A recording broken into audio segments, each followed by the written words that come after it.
اور پھر اسناد بھی ہیں، سندیں بھی ہیں جو منہ بولتا ثبوت ہے۔ پھر کتابت حدیث لکھی بھی گئی ہے رسول اللہ صلی اللہ علیہ وسلم کے دور میں، یاد بھی کی گئی ہے، اس پر صحابہ کرام رضوان اللہ علیہم اجمعین کی، تابعین کی، تبع تابعین کی، ائمہ محدثین کی، علماء دین کی بڑی محنتیں ہیں، بڑی مشقتیں ہیں۔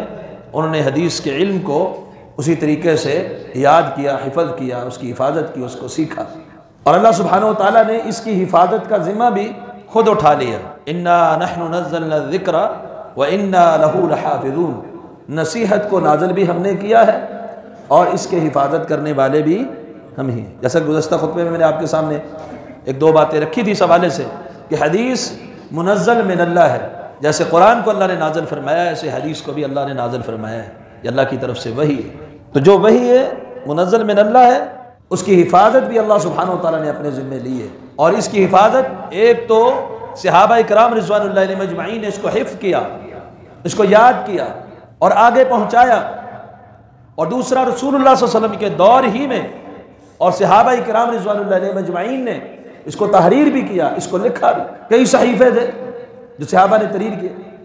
سیدنا عبداللہ بن عمر بن عاص کی روایت بھی آپ کے سامنے میں نے رکھی تھی، صحیح ابو داؤد کے حوالے سے 3646 نمبر، وہ ہر بات لکھا کرتے تھے۔ صحیفہ حمام بن منبہ، صحیفہ صادقہ کے نام سے، جو امام احمد نے اپنی مسند کے اندر پورے کا پورا ضم کر دیا۔ سیدنا ابو ہریرہ رضی اللہ عنہ نے اپنے شاگرد حمام بن منبہ کو املا کروا کر اس میں کئی احادیث جو خود رسول اللہ صلی اللہ علیہ وسلم نے سنی تھی وہ اس میں تحریر کروائی۔ تو حدیث کی کتابت بھی ہوئی، تحریراً لکھی بھی گئی، محفوظ کی گئی، اور اس کو یاد بھی کیا گیا۔ اور اس کے علاوہ حدیث کی صداقت اور حقانیت اور پہلو سے بھی اجاگر ہوتی ہے۔ اس دوسرے پہلو کو میں آج آپ کے سامنے رکھنا چاہتا ہوں، وہ یہ ہے اس کی حقانیت اور صداقت۔ رسول اللہ صلی اللہ علیہ وسلم وحی کے ساتھ بولتے ہیں، اللہ آپ کو اطلاع دیتے ہیں، وحی نازل ہوتی ہے، ہمارے لیے تو اتنا ہی کافی ہے، اللہ نے بیان فرما دی، رسول اللہ صلی اللہ علیہ وسلم نے بیان فرما دی، کافی ہے۔